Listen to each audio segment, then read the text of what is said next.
welcome. If this is your first time listening, I'm happy to have you here with us. This podcast is for English learners who want to improve their listening skills, who want to practice their comprehension, and become better listeners. This podcast is specifically for those English learners who still can't understand real, authentic, normal native speech, and they can't understand native speakers when they speak normally at full speed or when they speak with each other.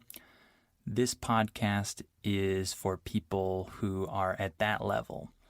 If you can already understand a lot of English, but you can't understand normal podcasts that are made for English speakers, this podcast is perfect for you.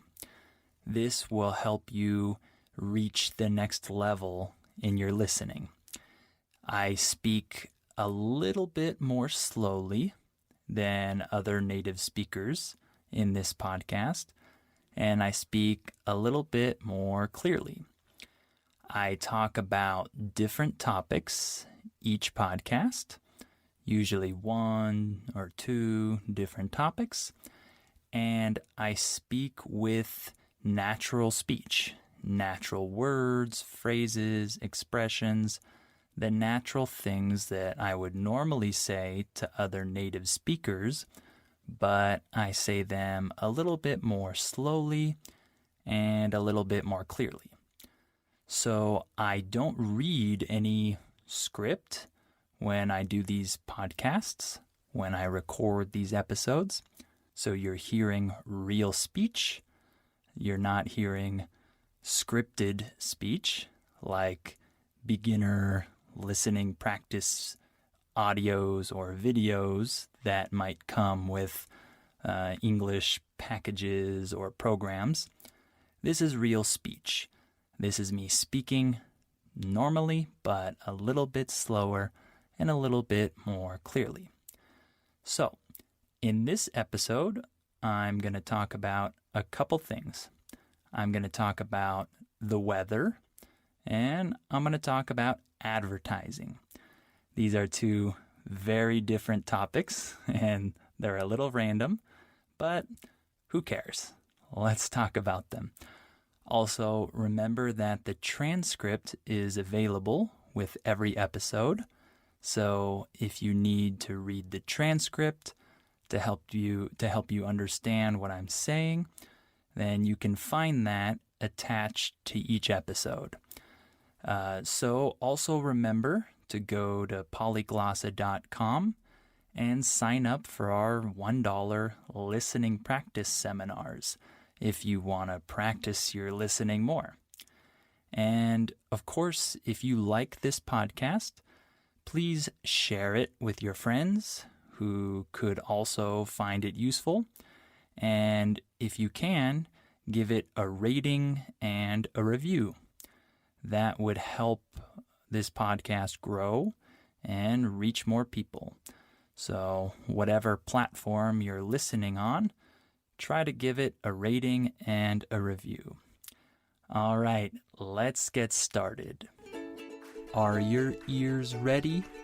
You know what time it is. It's listening time.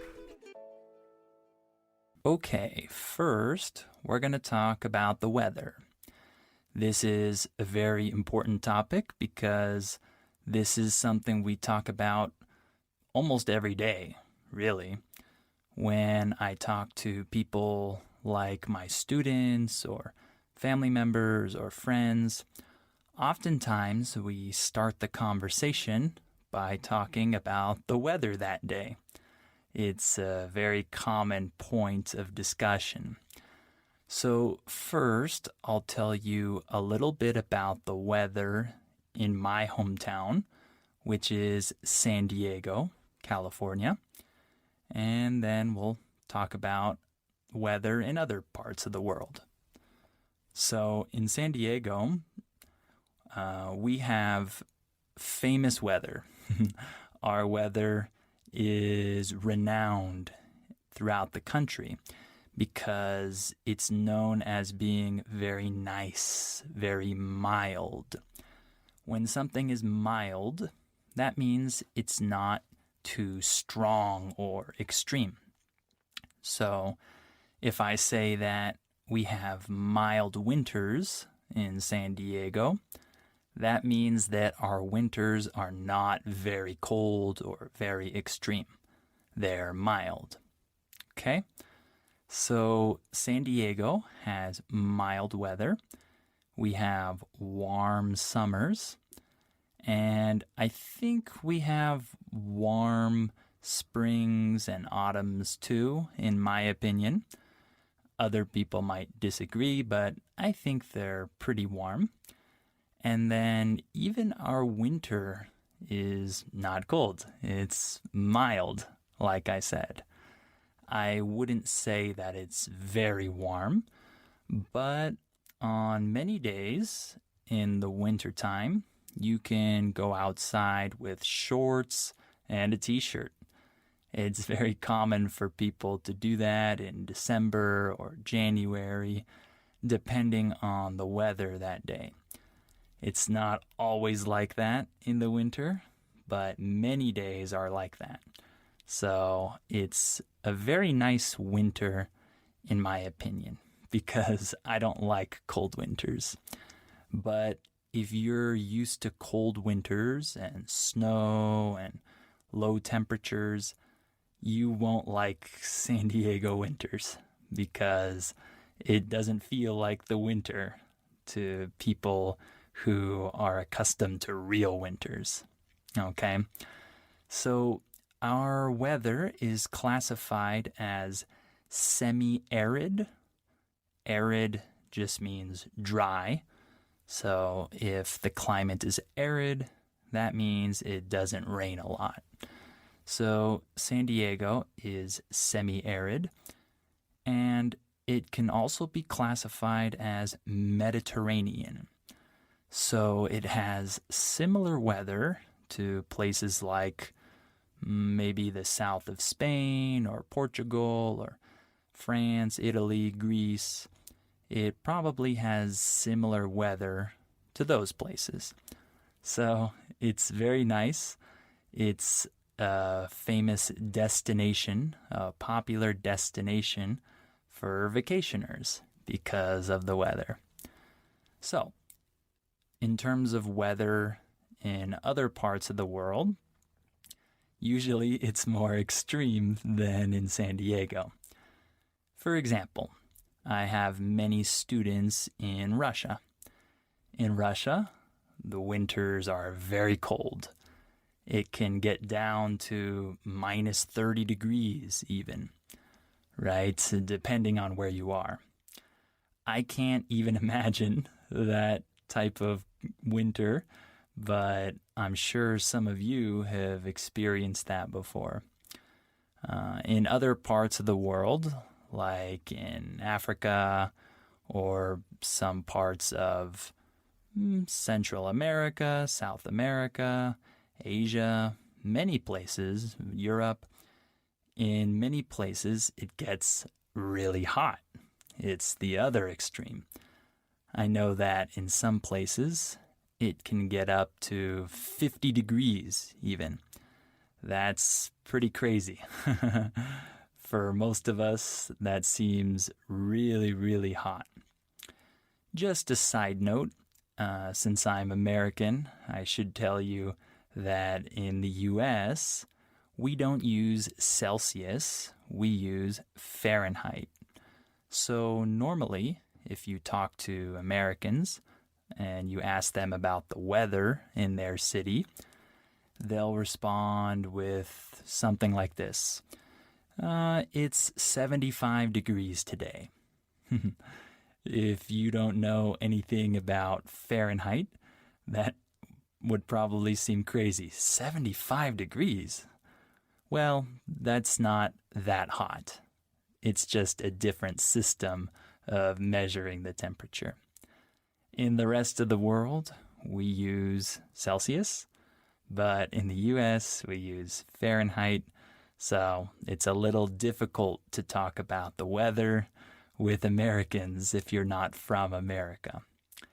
So, in terms of extreme weather, I already mentioned Russian winters or summers in hot countries like in the Sahara, for example. We can see a huge range of temperatures, but we also have extreme weather in terms of storms. So in certain places, we have phenomena like hurricanes or tornadoes or floods or things like that. So, for example, in the southeast of the United States, there are hurricanes like every year. You've probably heard of some of these. The most famous one in the last couple decades was Hurricane Katrina, which was very devastating to the state of Louisiana. So hurricanes can do a lot of damage to a city or to many cities, really. And then tornadoes are a phenomenon that happens in the middle of the U.S. So if you live in places like Oklahoma or Nebraska or Kansas, you're in tornado country. So a tornado is kind of like a circular air pattern that gets really, really strong and can destroy buildings and do a lot of damage. It causes a lot of damage when it rolls through a city in the middle of the U.S. Luckily, I've never experienced hurricanes or tornadoes before, and I hope I never do. And I hope you don't have to deal with those types of storms either. One thing that I do have to deal with is flooding. Right now in my city, there are a lot of floods. I currently live in Guadalajara, Mexico, but I'll probably be moving pretty soon. But right now I'm in Guadalajara, and here in the summertime, there's a lot of rain. And the city is really unprepared for this rainy season. So the streets flood with water. When the streets flood, that means that the water builds up and rises and it doesn't go away. So the streets become like rivers. I'm sure some of you have experienced this as well in your cities, but I think it's awful. I hate the rainy season here because we always have these floods. So if you don't have floods in your city, you should feel lucky. They're not fun to deal with. The hottest weather I've ever experienced is, I think, about 47, 48 degrees maybe. And I think that was in Las Vegas. And the coldest weather I've ever been in is, I think, -2 or -3 degrees maybe. I really haven't been in cold weather before. I'm sure some of you are laughing right now because for many of you, -2 or -3 degrees is not cold or not very cold. But for me, it's freezing. So let's move on now and talk a little bit about our other topic, which is advertising. This is a very important and relevant topic because all of us, or almost all of us, see ads or advertisements every day. If you use social media, you undoubtedly see many ads, right? So we have different types of ads. For example, I just mentioned social media ads. So ads on Instagram and Facebook and other social media platforms. And those ads can be photos or videos or maybe just text, but they come in different forms. We also have print ads. A print ad just means that it's printed out on a piece of paper. So like in the newspaper, you'll see ads, but nowadays many people have switched from physical newspapers to online news. So these types of physical ads are becoming less popular, I think. And then we have TV ads, which we call commercials. And these commercials run in between programs and during breaks in the middle of TV shows. We have those commercials. And another one I just thought of is billboards. A billboard is that giant rectangle that you see when you're driving on the freeway or maybe just a normal street. You'll see these big rectangular signs that advertise companies, products, TV shows, etc. These are called billboards. I still see many billboards here in my city, and I'm sure you still see some billboards in your city too. These have been around for a long time. So, advertising has changed a lot since the past. In the past, print ads were very, very important. They were probably the first ads that we had before television and radio and social media. You could only print your advertisements or maybe just say them to someone. Tell someone about your product. But as the time went on, we saw we saw ads being revolutionized and changed. And so we began to hear radio ads and, of course, TV commercials.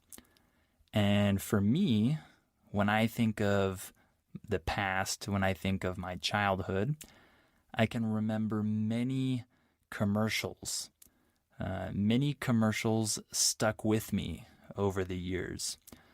When I say they stuck with me, this means that they stayed in my memory. They stayed in my brain. So if I say, what my dad said stuck with me for many years, I'm saying that what my dad said stayed in my brain for many years. So many commercials stuck with me, and I still remember them now. For example, I remember certain commercials about not doing drugs. When I was a kid, we saw many commercials that tried to persuade children and teenagers to not do drugs or not smoke or things like that. And I can vividly remember these ads, these commercials.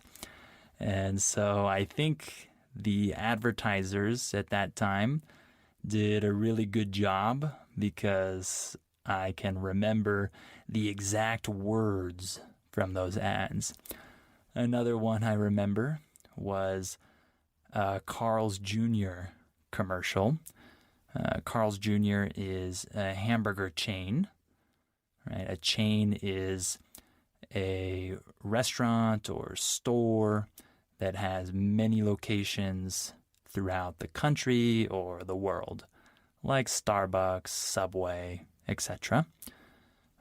So I remember this Carl's Jr. commercial where the man was eating this huge burger, and they did such a good job with the sound effects. It sounded so tasty the way he was eating it. And I remember when he sipped the soda, it sounded so refreshing. When you sip something, that means that you drink it through a straw. You know, those long cylinders that you use to drink soda or other drinks. So sip is when you go, you sip it.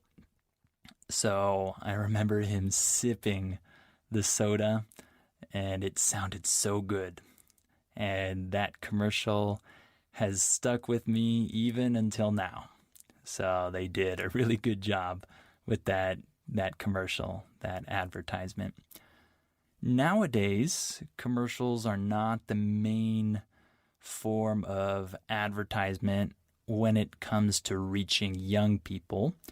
I know old people or older people still watch a lot of TV, so they see a lot of commercials. But younger people don't watch a lot of TV. They prefer to stream things on their devices, and they spend a lot of time on social media. So nowadays, advertisements or advertisers usually focus on social media ad campaigns, and they have to be really effective with how they construct their ad, because we see so many ads every day, and so we kind of just skip over these ads. We don't look at them. So the advertisers have to be really creative with the way they construct their ads so that we actually want to stop and click on the link in the ad, right? It's difficult. I know this because I'm currently trying to run some ads on Facebook for my website, and it's not easy to make a really effective ad. And so I have a lot to learn. I don't really like this. I'm not good at marketing, advertising, etc. I'm not very creative in that way, so it's not natural for me. But I have to do it if I want to reach people and tell them about my business. So today, anyone who has a company has to consider social media ads as an option to reach new clients, right? So it's not easy. I don't like it, as I said, but I can't avoid it. I have to do it. So yeah, it's something that I just have to deal with. But yeah, advertising is definitely an art form. There are people that are really good at it. There are people that are not so good at it. And it takes a lot of practice and creativity. All right, well, we're going to stop there for today. Hopefully these topics were interesting for you, and hopefully you understood most of what I said. Remember to access the transcript if you need it, and you can read and listen to the episode again and try to understand all the new words that you missed the first time. So make sure you use that transcript if you need it. And remember to share this podcast with anyone who might find it useful. Please help this podcast grow and become more popular. And remember that if you can, rate and review this podcast. Write your opinion of it and tell the world what you think of the Listening Time podcast. And of course, remember to check out polyglossa.com and our $1 listening practice seminars. And of course, you can find us on YouTube, youtube.com/polyglossa. And you can check out our listening practice videos on our YouTube channel and Instagram as well. The username is @polyglossa languages. So thank you very much for listening to this episode. I hope it was good practice for your ears.